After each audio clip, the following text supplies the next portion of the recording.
Hello, everybody. Welcome into GSMC's Down by Contact Sports Podcast. I am your host, Jeremy Lapidus. Today is Monday, March 31st. I hope everybody's having a great day so far. As the title says, we have reached the Final Four, and for the first time since 2008, it's all one seeds. We're going to talk about that, how we got here, which team is looking the best right now, and which team has the best shot of winning the national title as it stands.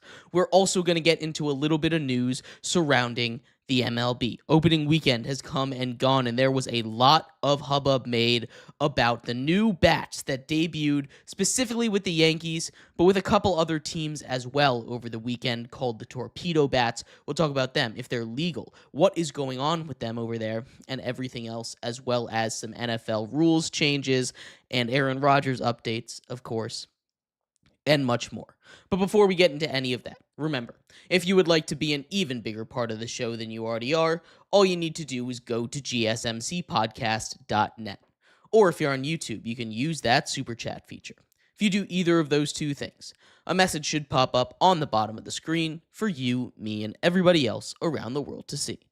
If you have a burning question about sports, anything at all that you would like to ask, go ahead and throw that in the comments. Throw it in the chat. I will get to it as soon as I possibly can.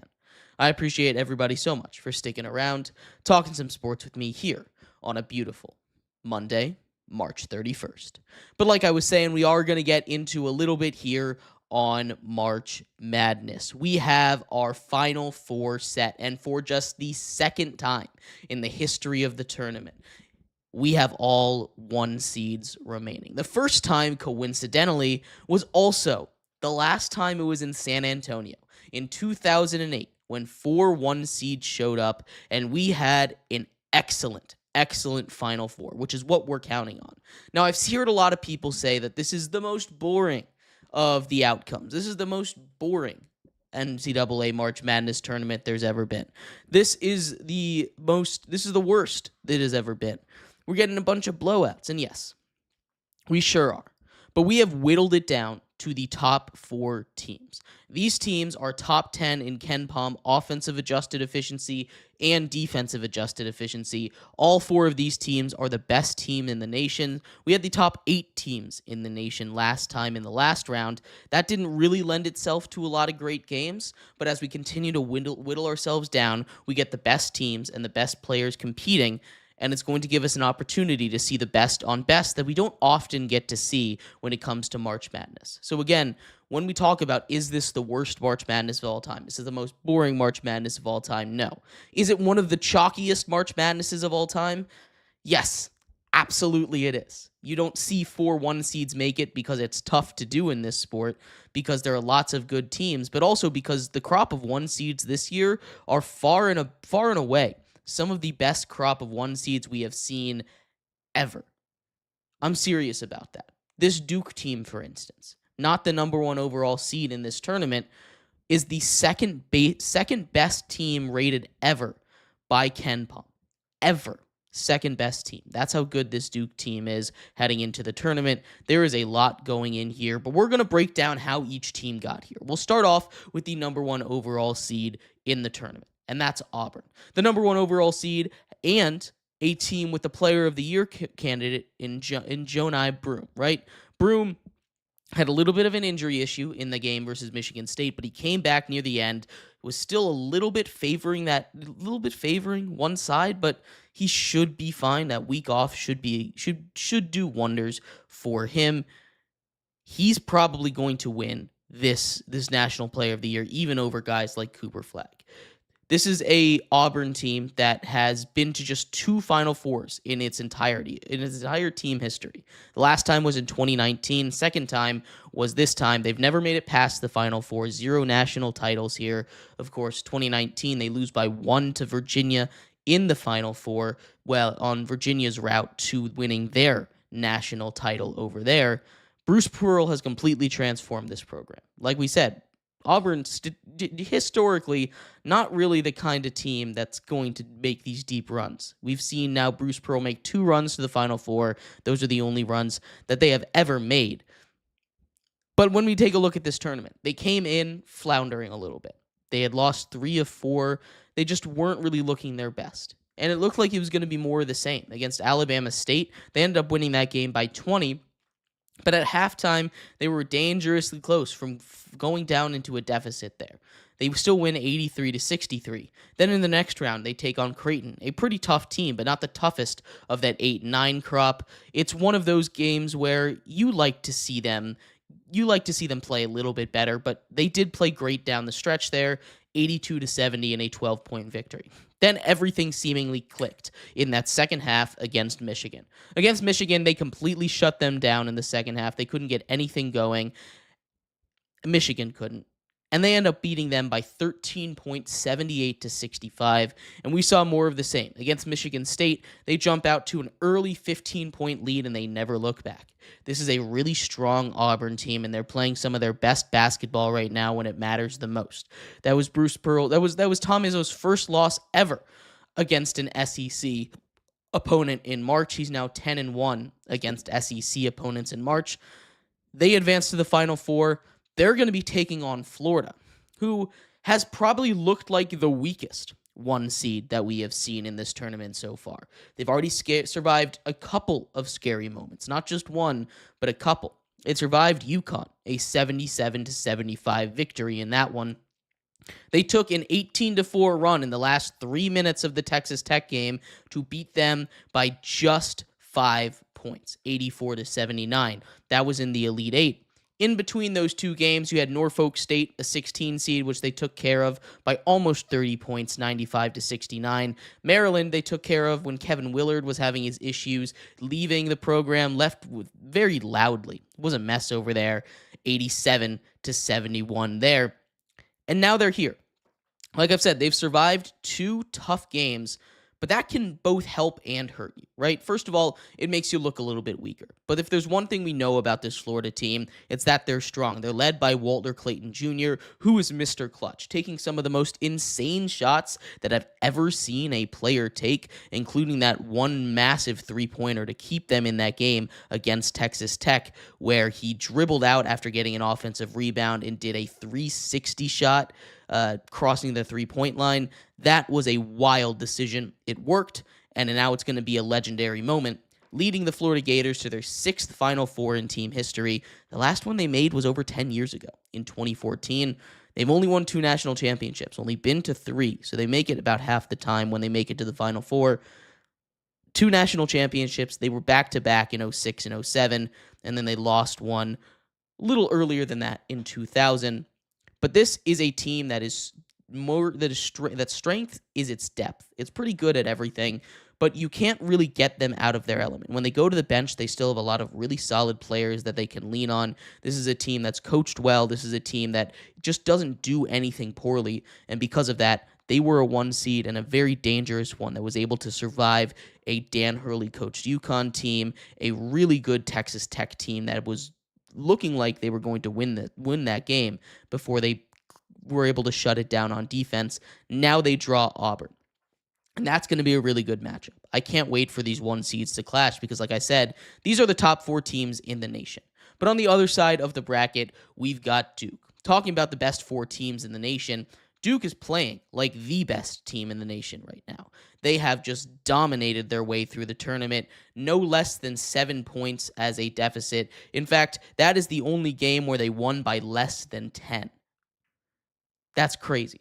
Even in that game against Arizona when they only won by 7, that game was never really close. Caleb Love turned it on down the stretch to make it look closer than it was in the final box score, but that game was never close. It was never in doubt. Cooper Flagg is playing like that number 1 pick that we know he's going to be, but it's not just him, right? You have a lot of other guys stepping up here. You've got Cooper Flagg. You've got Knuppel. You've got Proctor. You've got more. You've got these big guys that are stepping up. This is a Duke team that has size.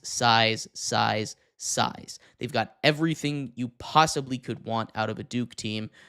And John Shire's doing a great job. In just his 3rd year, he's improved on his finish every single year. This is the 18th time in school history that Duke has made the national title, most recently in 2022 in Coach K's final season.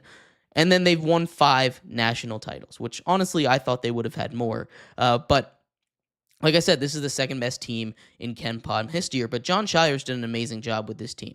Last year, or when he first took over the job, he made it to the round of 32. It's a little bit disappointing for the Blue Devils. Last year, they made it all the way to the Elite Eight before falling to a really strong 1 seed over there. And then this year, they make it to the Final Four as that really strong 1 seed. They learn from their mistakes. Obviously, having Cooper Flag doesn't hurt. But Duke advances to the Final Four, and they will be taking on Houston. Their route there was pretty easy. They took, like we said, took care of business against Mount St. Mary's, winning by almost 50 points in that one. Then just took care of Baylor, the 9 seed, by 13 points. Arizona by 7 in a game that wasn't nearly that close. And then Alabama, they beat by 20 points, adding on to their record in the country, most 20-point wins overall this season. They are just a dominant force this year. And I can't wait to see when they get to go up against an elite team like Houston. Now, Houston is really interesting because they have the best defense in the nation right now by KenPom. They're the second most dominant team in the country, at least in the tournament this season, with wins by nearly 50 points over SIUE in the first round. They beat Gonzaga by 5. That's their closest one. But again, they kind of look like they had that one in the bag for most of it. Purdue, they only win by 2 points, but a beautiful play ridden up by Sampson, their head coach there. What an inbounds play there. That was beautiful basketball to watch there. Then they dominate Tennessee, holding them to 15 points in the round, in the Elite Eight last night. They go out there and completely dominate, and now they get a date with Duke. Houston, back to the Final Four. They've had really good teams for a really long time. They still haven't won a national title. They're going for their first one, but it's not going to be easy. Houston's defense going up against the offense of Duke, a team that averages over 90 points, is insane. We've seen what Duke can do, taking out a team like Alabama last time out. They've played different styles. They've been able to shut down the 3-ball, play pretty solid defense, just pressure Alabama, pressure these hot shooting teams. But Houston is a team that if you let them get a lead at any point, they're not giving it back. So Duke needs to be careful not to start off slow because Houston's defense is going to completely shut them down, and that game is going to be a lot of fun. Again, can't wait to see how this happens. But this is going to be a really exciting Final Four. All 4 1 seeds make it, and you can call it boring. You can call it chalk. I call it setting up for one of the best Final Fours that we have ever seen, and I can't wait for next weekend. I'd love to hear your thoughts, though. What do you think about these matchups? Who do you think is going to win them?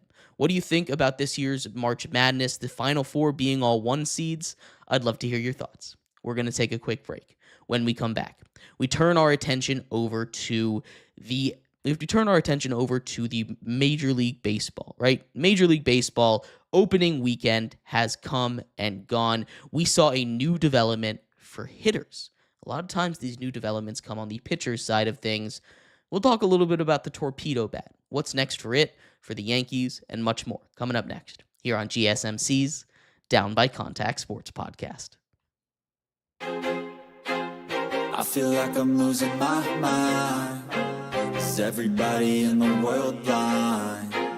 Please, Lord, give me a sign, a sign.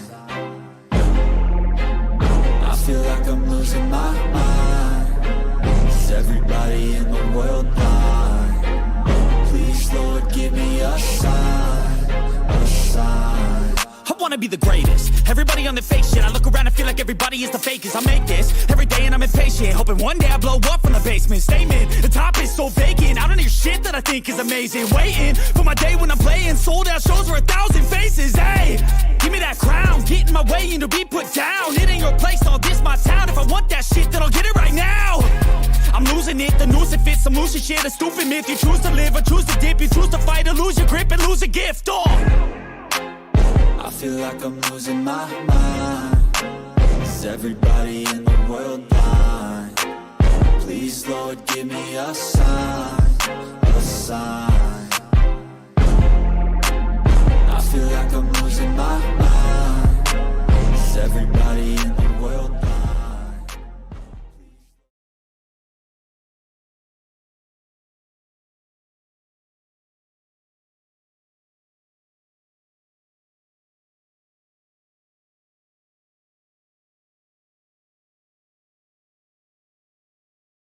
Welcome back to GSMC's Down by Contact Sports Podcast. I am your host, Jeremy Lapidus. Today is Monday, March 31st, if you were just tuning in. We just finished going over all the one seeds that made it to the Final Four. All four of them made it for just the second time in the history of March Madness, the first time since it was last hosted in San Antonio in 2008. In this segment, we turn our attention to baseball.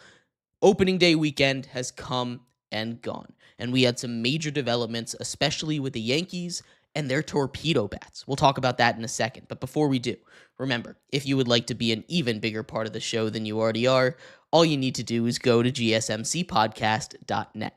Or if you're on YouTube, you can use that super chat feature. If you do either of those two things, a message should pop up on the bottom of the screen for you, me, and everybody else around the world to see.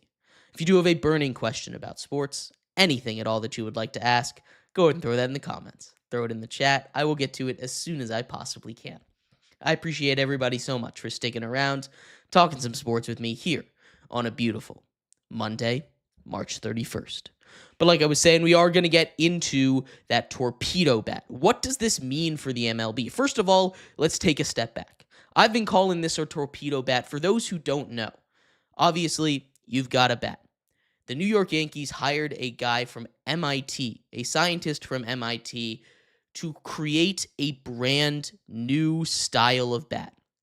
They're calling it the bowling pin bat or the torpedo bat, which much better name. A little bit side tangent there. Why would you ever call it the bowling pin bat when you can call it a torpedo bat? Doesn't make any sense. Regardless of that, all this bat does differently. It's the same thing. What they do is, your normal bat, it goes out and it expands until you've got the big thick part at the end of the bat. That's called the barrel.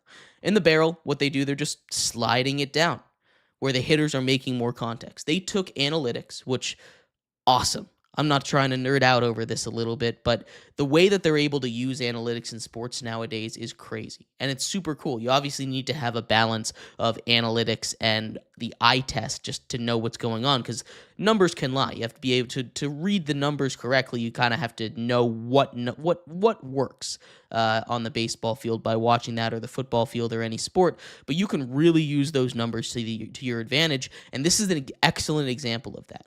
What the Yankees front office found, and they'd been doing years of research on this, is that guys like Anthony Volpe, their young shortstop, were making contact more often with the inside of the bat, the part of the bat that's closer to them than the barrel.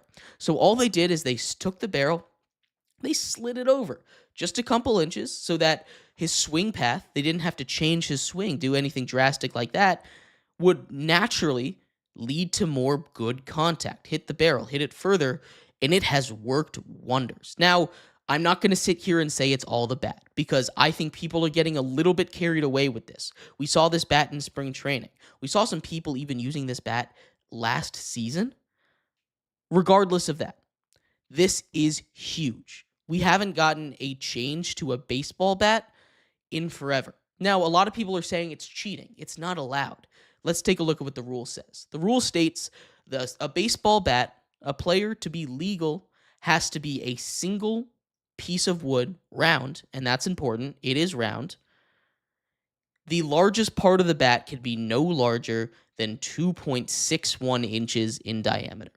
Now, Major League Baseball has come out, and the Yankees aren't trying to hide this bat or anything. They've submitted it to Major League Baseball, to the MLB Players Association, and they have said, both of them have said it's completely legal.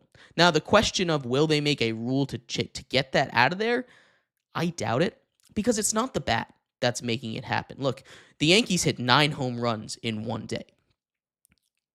That's not a bat. That's bad pitching.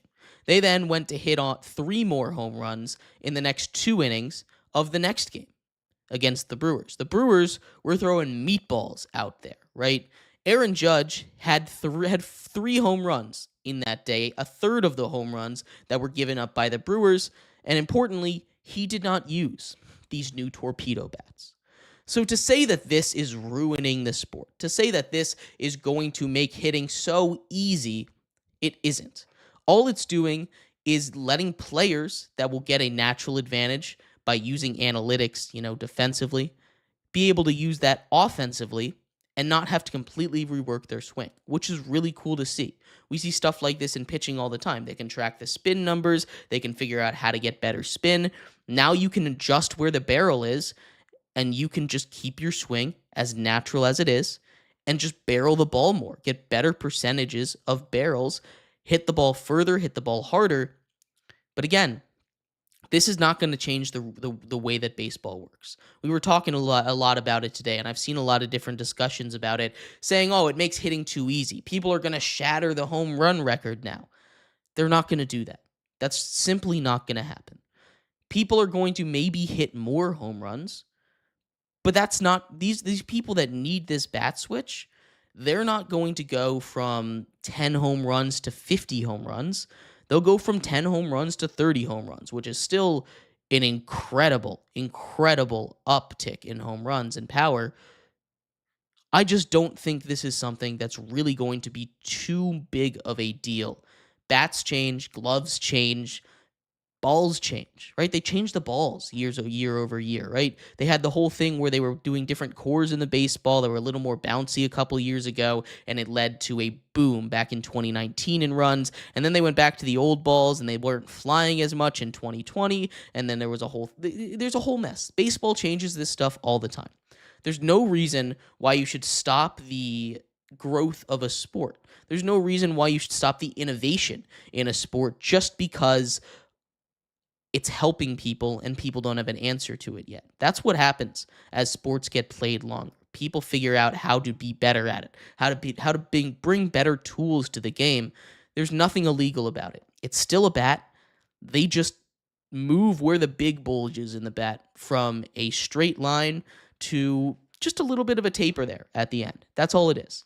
And I love that they're able to do this. This is something that is such a simple idea that I'm surprised it took so long for people to make or come up with an idea like this.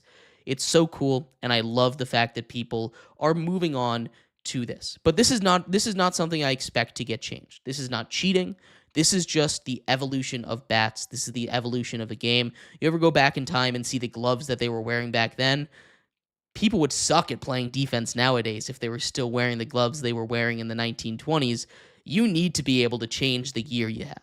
So to be able to have new gear on offense, I don't think they've come out with new bats in 300 years, I don't think, which is super cool. I can't wait to see how far this goes because not everybody's going to use it, and it's not going to completely replace the normal bats. But what we might see now is players customizing their bat a little more, make them a little more recognizable. Maybe you got someone that has a bat that see the hand that looks almost backwards because of how it looks. If you continue to work with this torpedo bat technology, and I can't wait to see how far it goes. I'm super excited. But I'd love to hear your thoughts. What do you think about this torpedo bat? Do you think it's cheating? Do you think it should get banned? Do you think it will get banned? I'd love to hear all your thoughts. We're going to take a quick break. When we come back, we turn our attention to football. The owners' meeting are going on right now in the NFL. With the draft a couple weeks away at this point, new rules are being proposed. New quarterback updates, especially Aaron Rodgers. We'll talk about all of that and more coming up next here on GSMC's Down by Contact Sports Podcast. Looking for your daily fix of sports talk without having to pay for it? GSMC Sports Network is available on YouTube. Just search GSMC Sports Network. Get your fix of daily sports talk shows on YouTube, absolutely free. NFL, college football, NBA, MLB, MMA, UFC, fantasy football, and so much more. GSMC Sports Network has shows running all day long, with new sports shows starting every 2 hours. Just like on your favorite cable sports channel, except GSMC Sports Network is absolutely free. Just search GSMC Sports Network on YouTube to catch one of your new favorite shows, like the GSMC College Football Podcast, Chip Shot Football Podcast, Hoops and Heels Women's Sports Podcast, GSMC Basketball Podcast, and so many more. Check it out for yourself. GSMC Sports Network, now available on YouTube absolutely free. Search GSMC Sports Network on YouTube right now.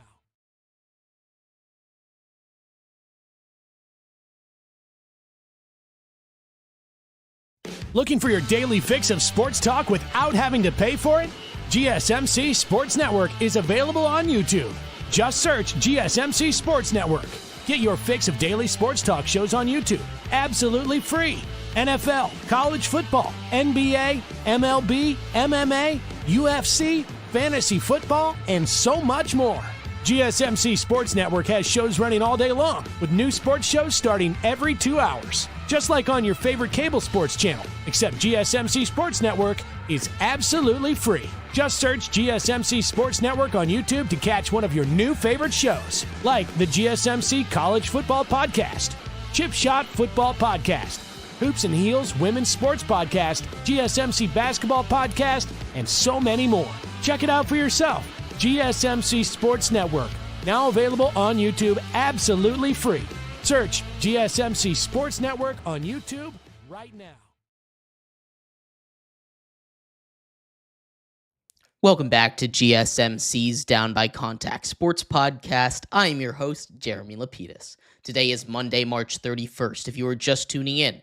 We just finished going over the big controversy from week one, or I should say weekend one, of the MLB, the torpedo bats that came out specifically with the New York Yankees. In this segment, we turn our attention to football. The owners' meetings are happening, and there has been some interesting conversation specifically around the tush push. Now, this is something that I feel strongly should not be banned, but to hear some people in the NFL talk about it, they might have it the other way. We'll talk about that in a second. Before we do, though, remember, if you would like to be an even bigger part of the show than you already are, if you would like to be an even bigger part of the show than you already are, all you need to do is go to gsmcpodcast.net. Or if you're on YouTube, you can use that super chat feature. If you do either of those two things, a message should pop up on the bottom of the screen for you, me, and everybody else around the world to see. If you do have a burning question about sports, anything at all that you would like to ask, go ahead and throw that in the comments. Throw it in the chat. I will get to it as soon as I possibly can. I appreciate everybody so much for sticking around, talking some sports with me here on a beautiful Monday, March 31st. But like I was saying, we are going to get into the whole thing with the tush push. The tush push, as I kind of started off with, is something that I feel very strongly should not be banned. This, in my opinion, is in a couple of other people's opinion, of course, a lot of other people's opinion, not the Packers, though, is a play that requires skill. This is something that, as we saw when it took over a couple seasons ago, every team tried. And my New York Giants are the example that I always point to when I say that this play takes skill.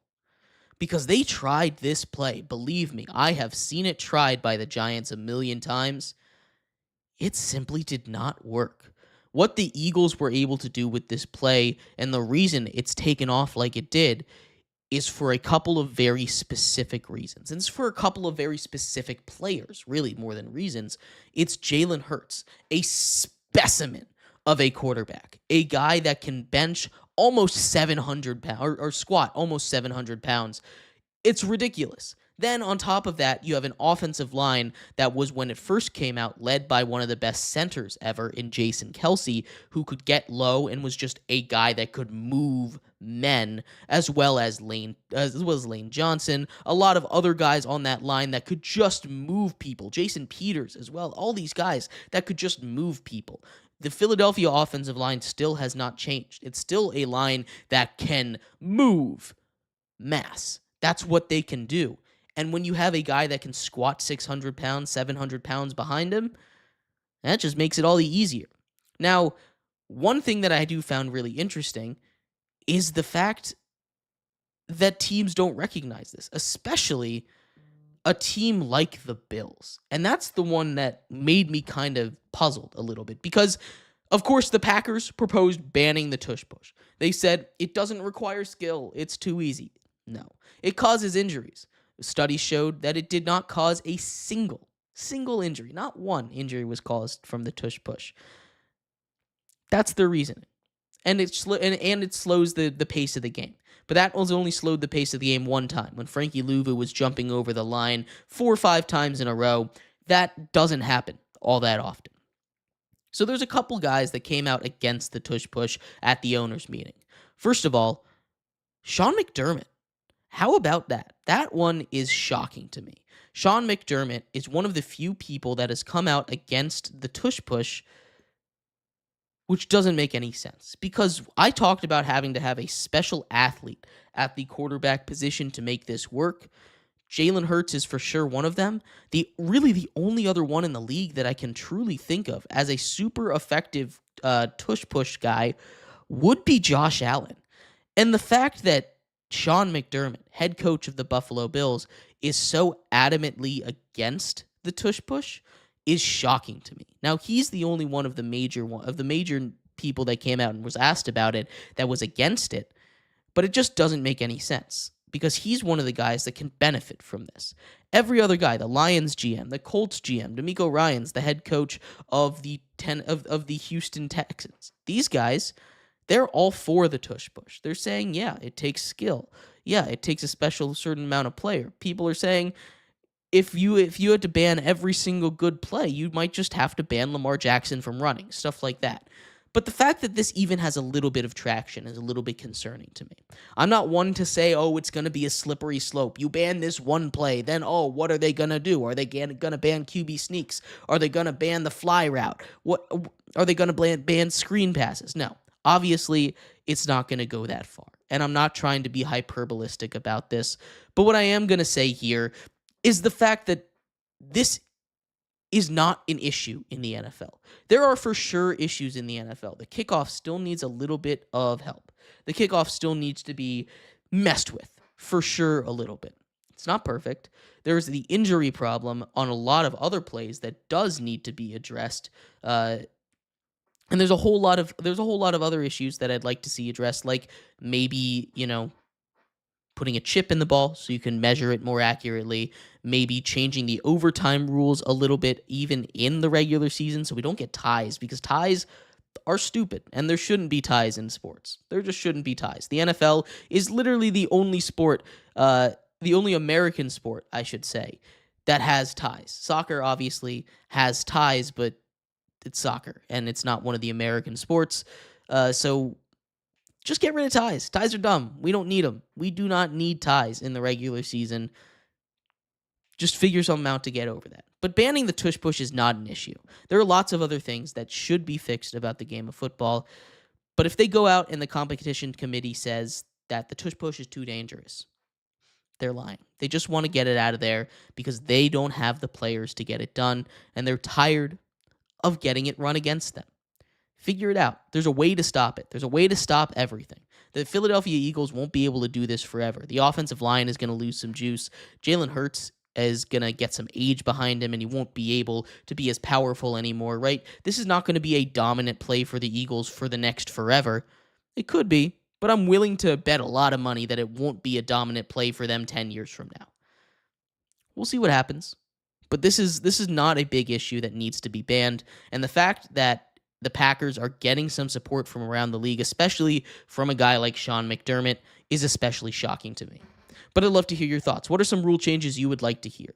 What would you like to see happen in the NFL? What are some rule changes that you don't want to happen? What do you think about the tush push? Should it be banned? I'd love to hear your thoughts. We're going to take a quick break. When we come back, we turn our attention to Aaron Rodgers, the story of the offseason every single time, right? Some more updates for him. We're going to talk about where he might end up, what happened with him over the weekends, and what people are saying surrounding the former MVP. We'll be right back here on GSMC's Down by Contact Sports Podcast.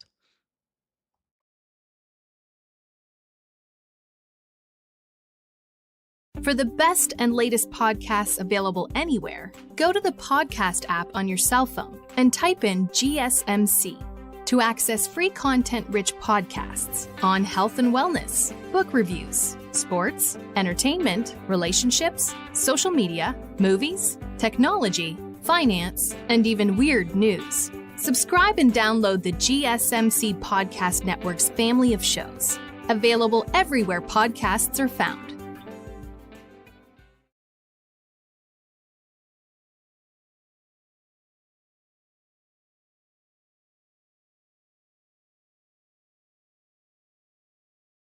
For the best and latest podcasts available anywhere, go to the podcast app on your cell phone and type in GSMC to access free content-rich podcasts on health and wellness, book reviews, sports, entertainment, relationships, social media, movies, technology, finance, and even weird news. Subscribe and download the GSMC Podcast Network's family of shows, available everywhere podcasts are found.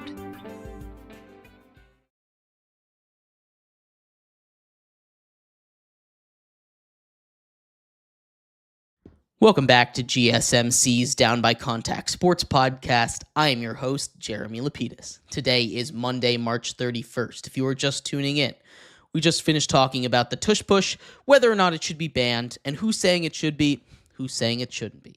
In this segment, we of course have to take a look at Aaron Rodgers. It wouldn't be a weekend without a little bit of an Aaron Rodgers update. So we'll give you that in just a second. But before we do, remember, if you would like to be an even bigger part of the show than you already are, all you need to do is go to gsmcpodcast.net. Or if you're on YouTube, you can use that super chat feature. If you do either of those two things, a message should pop up on the bottom of the screen for you, me, and everybody else around the world to see. If you do have a burning question about sports, anything at all that you would like to ask, go ahead and throw that in the comments. Throw it in the chat. I will get to it as soon as I possibly can. I appreciate everybody so much for sticking around, talking some sports with me here on a beautiful Monday, March 31st. But like I was saying, we are going to get into a little bit on Aaron Rodgers. And the Aaron Rodgers update is he sure seems like a Steeler right now, doesn't he? Mike Tomlin asked about him. He said he met with Aaron Rodgers, got to know him a little bit better. He was also seen throwing with DK Metcalf. This is interesting. Now, of course, there's going to be some Pittsburgh Steelers fans that don't love the fact that Aaron Rodgers is going to be a Steeler. There's going to be some Pittsburgh Steelers fans that are hyped that he's going to be a Steeler fan, he's going to be a Pittsburgh Steeler, and there's going to be some people that are still not convinced that he's going to be a Steeler. It's going to take a little bit longer, but the fact that he is there, he's really the only quarterback left on the market, and who else are they going to bring in? Are they going to give up a lot more assets to trade for Kirk Cousins? No, Kirk Cousins is the same quarterback right now that Aaron Rodgers is. He just doesn't have the same upside, right? Maybe he has a higher floor, but he definitely doesn't have the same upside that Aaron Rodgers does, which is MVP, Super Bowl champion, Super Bowl MVP Aaron Rodgers, right? He just does not have that. Right now, the quarterback on their roster is Mason Rudolph, and the Steelers have said that they're comfortable with Mason Rudolph being the starter, but I quite frankly don't believe them. I really don't. I also don't believe that the Browns are happy with Kenny Pickett as their starter. I don't think the Titans are happy with Will Levis as their starter. These things, they have been said, but I don't think it's true. Right? A lot of times before the draft, around draft season, it's a lot of fluff. It's a lot of sorting through the nothingness and the lies to get to the truth. And the truth of the matter is, Aaron Rodgers is most likely going to be a Steeler. Now, there's no contract out there yet, and I assume that he's going to push this out a little bit longer, maybe even till after the draft. But it seems like meeting with Mike Tomlin, throwing with DK Metcalf, there is no reason to do any of these things unless you're going to be a Steeler. I don't think he's retiring. Just give him another week or so. Aaron Rodgers will be wearing that silver, that black and gold, and he will be the next quarterback for the Pittsburgh Steelers. And honestly, as I've said, I love this move. I know some people might not like it. Aaron Rodgers is 41, going on 42 years old. Aaron Rodgers is coming off one of his worst seasons of his career. Aaron Rodgers is a cancer in the locker room. It's the Steelers. They'll be fine. The Steelers are built right now to go about 500. You add Aaron Rodgers to that team, he's going to be able to potentially get you a playoff win. And isn't that the thing that Steelers fans have been complaining about? Isn't that the thing Steelers fans have been saying? Oh, we get to the playoffs, but we don't win. It sucks so much. We're in football purgatory. We can't make it past the hump. We need to get rid of Mike Tomlin. If you truly wanted to win, go out and get Aaron Rodgers. He truly has that potential to get it done. I really do believe he's not done yet. Now, he's also the best option that's out there. He's not going to be worse than a quarterback you draft at 21. He's not going to be worse than a quarterback you draft in the second, third, fourth round. And he can be a stopgap guy. You can go get your quarterback next season. You can trade up next season. Don't waste your assets on a Kirk Cousins. It makes no sense. Just roll with what you got. Bring in a guy like Aaron Rodgers. He's the best option available, and he was the best option available for you really from the start, aside from potentially Geno Smith. Just bring him in. He'll be good. I really do like this move. But again, we will keep you updated on this because this is an ever-updating story. This is something that's never going to go away until he does sign, and there's still a chance that he goes elsewhere. It seems like he's not going to sign until a couple days before the draft, if I had to guess. So next week, be ready for more Aaron Rodgers updates, or maybe even tomorrow when we figure out that he's asked for 5 years, $800 million, right? And the Steelers say no, they'll negotiate it down to whatever they need it to be. But I truly do expect this deal to get done in the next week or so. I'm really excited for the Steelers. Honestly, they haven't had a good quarterback. They've been dragging their feet on it for a long time. And if they truly go into this season with Mason Rudolph as their starter, if they go in and they really do believe that they're happy with Mason Rudolph as a starting quarterback, just shut down the whole franchise. Not shut it down. Hit the reset button. Move off of Mike Tomlin. Tank this year if you're happy with Mason Rudolph as your starter. Because that's not going to get you anywhere. It certainly isn't going to get you past the purgatory of football that you're in right now. But you know what might? Aaron Rodgers. But let me know what your thoughts are. I'd love to hear them. We're going to take a quick break. When we come back, we turn our attention over to the NHL. The NHL, much like the NBA, has less than 10 games to go for every one of their teams. We're going to do a little standings check-in, where we stand with the President's Trophy race that's really heating up between the top 3 teams. We're going to talk a little bit about where the divisions stand, what the playoff matchups might look like, and much more. That's coming up next, here on GSMC's Down by Contact Sports Podcast.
Welcome back to GSMC's Down by Contact Sports Podcast. I'm your host, Jeremy Lapidus.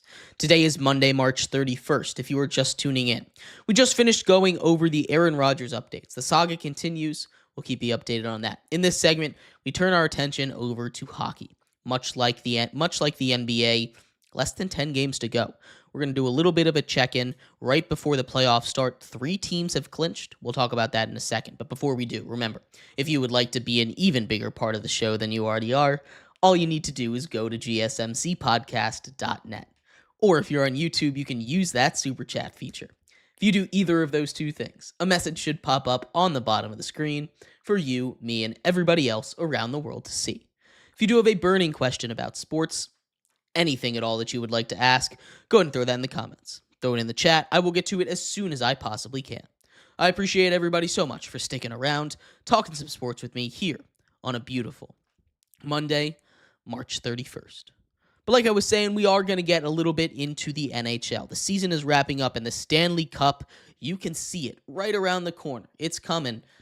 Who's going to win? Who's going to make it? Let's talk about where the standings are right now. First of all, before we get to the playoff races, let's talk about the President's Trophy. The trophy for the best team in the NHL has come down really to a 3-horse race. There's still technically 4 teams in it, if I had to do a little bit of math there. The Winnipeg Jets, though, have reclaimed the top of that list, passing up the Washington Capitals. 106 points for them over 74 games. The Capitals, the Stars, and the Knights all have played 73 games, so they all have a game at hand. We can all theoretically bump them up 2 points. We're not going to do that, but they're still in it there because of that. The Capitals, 3 points back of them at 73 games played, 103 points for them. The Dallas Stars, 73 games played, 100 points for them. And then the Vegas Golden Knights, 98 points in 73 games for them. This is a 4-horse race. Really, it's come down to about a 3-horse race, although the Knights very much still in it there. It's going to be an absolute incredible finish. 4 teams in the President's Trophy race. You don't usually see that. Generally, it's locked up a lot of times at this point with a very dominant team, but we definitely don't have that this year. It's going to be a race to the finish for these teams, including Alex Ovechkin, who's just 5 goals away now from breaking Wayne Gretzky's all-time record. 9 games to go, 5 goals to score. It's very possible he gets it done this season, which would be absolutely insane, especially after he missed 20 games with a broken leg earlier this season. He's just a beast. But getting to the division races here as we take a look at the playoffs. Again, just a reminder how the hockey playoffs work. The top 3 from each division make it. There's 4 divisions, 2 in each conference, Eastern and Western Conference, and then wild cards, 2 wild cards from each conference. So we're going to start off with the division races, then get to the wild card races. In the Eastern Conference, the 2 divisions, the Atlantic and the Metropolitan. We're going to start off with the Atlantic. The 3 teams have basically locked it up at this point. The Toronto Maple Leafs sit at the top of the division right now with 94 points through 74 games played. They're led, of course, by Austin Matthews, Mitch Marner playing good hockey as well. But this is a Maple Leafs team pretty much locked into the playoffs so far. They're 10 games up on the Ottawa Senators, or 10 points up on the Ottawa Senators, who have played 1 less game than them, but are the 4th place team in that division. So they've basically locked it up. The Tampa Bay Lightning, 73 games they've played. They're at 91 points. Again, I feel pretty safe about locking them into the playoffs, although nothing has been clinched yet. The Florida Panthers, also 73 games played, also 91 points. Those are your 3 teams representing the Atlantic Division. And I would put a pretty penny that all 3 of them continue to be at the top, and those are the 3 teams we see representing them. Maybe the order changes a little bit, might completely flip-flop, but I think those are the 3 teams because, like I said, the team that's chasing them on the outside looking in is those Ottawa Senators. They're sitting there right now at 84 points through 73 games. So they're 7 points back of the Panthers and the Lightning, 10 points back of the Maple Leafs. I just don't see them catching up unless some of those teams go on a real cold stretch here. But that division's basically locked up. In the Metro, you have the Washington Capitals, which is the first of 3 teams so far that have clinched a playoff spot. The Washington Capitals clinched a spot with 103 points through 73 games. They are the number 1 seed in the Eastern Conference in both the Metro and the Atlantic. The closest team to them is at 94 points, which is the Maple Leafs and the Hurricanes right behind them. They've pretty much locked up first place in this division. They're not playing for anything other than the President's Trophy and Alex Ovechkin's record at this point. The Hurricanes, like I hinted at, are right behind them. 94 points through 73 games. They're not going to catch up to the Caps most likely, but they should be pretty safe in the playoff race. At number 3, 85 points is getting you into the playoff right now with the New Jersey Devils playing 75 games. That's the most games played in the NFL, tied for the most games, I should say. 85 points through 75 games. There's a couple teams right behind them, but they've got a pretty good lead. I feel pretty safe about them making it, but I'm not certain about them doing, because right behind them, you've got the New York Rangers, who through 74 games have 77 points. So they're 8 points back, 5 points back if you give them that extra win for the extra game there. But the real one to watch here is the Columbus Blue Jackets. They've played the fewest amount of games in the NHL at just 72 so far, and they're sitting at 75 points. If you give them that extra 6 points, 3 wins in those 3 games that they could potentially catch up to the Devils, they're at 81 points right now. They have a lot of room to work. That is a team to watch as we watched into the playoffs. I feel like the Caps and the Hurricanes pretty much set in the Metro, but I wouldn't be shocked if the Columbus Blue Jackets came up and took that Devils spot right from under their noses. The Devils are dealing with a lot of injuries right now, so we'll have to see. In the Western Conference, the Central Division is pretty stacked. Is another one that's pretty much set. You've got the Winnipeg Jets leading the entire league right now with 106 points. They've clinched a playoff spot. Same thing with the Dallas Stars. At 100 points, they've also clinched a playoff spot right behind the Winnipeg Jets through 73 games. The Colorado Avalanche are the last team in there. Through 74 games, they've scored a nice 93 points. The Minnesota Wild and the St. Louis Blues are the two teams looking out, 74 and 75 games respectively. Both have 87 points. The Wild are a team to watch. Them and the Avalanche go at it. That's going to be pretty tight. But again, a 6-point lead at this point with 7 or 8 games to go for these teams, I feel like is pretty safe. You'll have to watch it though. That's going to be a tight race in the Central. The Pacific Division is where it gets kind of interesting because this is probably the tightest division race. You've got in the Western Conference, at least, I should say. The Vegas Golden Knights at the top, 73 games played, 98 points. Then the Los Angeles Kings, 91 points through 73 games. And the Oilers from Edmonton, 73 games played, 89 points for them. The cutoff there. Another one of those teams that's only played 72 games is right behind them. The Canucks are technically ahead of them. They're at 81 points through 74 games. I don't really think they've got a shot. But the Calgary Flames, who have only played 72 games, could find their way right back into it here. They've got a lot of way to go. They're still 9 points back. You can make it 7 points if you give them that extra win, but it's going to be tight. They're the team to watch as we get further down because they have a lot more games to play. So as we're sitting right now, I think the divisions are basically locked up. I'd probably expect the Metro third place to change a little bit, maybe the Central, and potentially the Pacific. But other than that, the top 2 teams in each division pretty much set in their spot in the playoffs. Right now, only the Jets, the Stars, and the Caps have clinched them. When we take a look at the wild card in the Western Conference first, because it's not as interesting, you basically have the Wild 74 games, 87 points, and the Blues at 87 points right behind them, locked in. You've got the Canucks and the Flames, who we just finished talking about, behind them. But again, other than the Flames potentially taking one from the Blues. The Blues have played 75 games. The Flames have only played 72.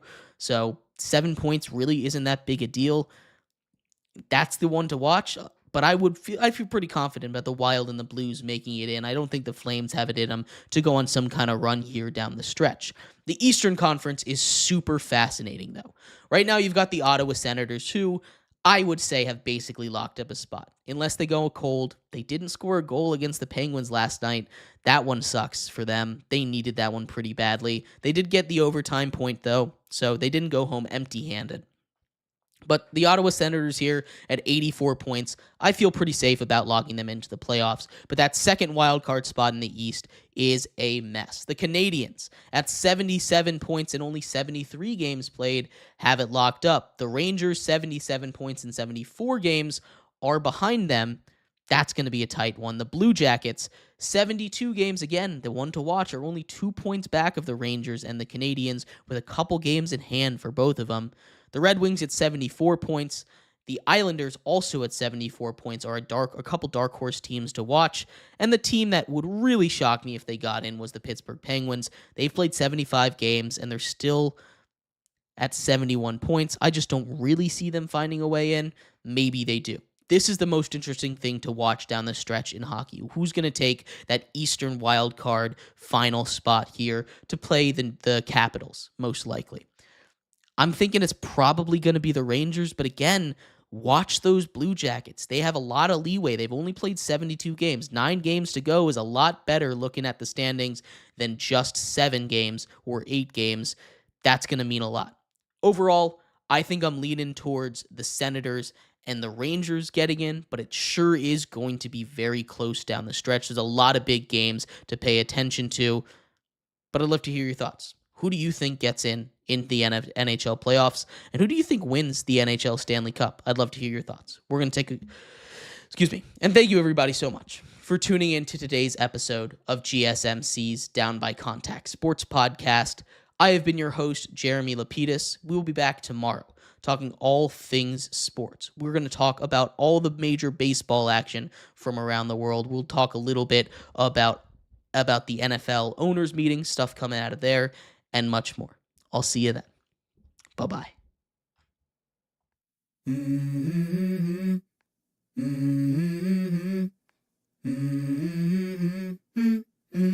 Let's go. I wake up to a little bit of drool on my pillow, feel like it's gonna be a bad day. Yeah, I'm tired of shit, and the coffee ain't hit yet, damn, ain't that great.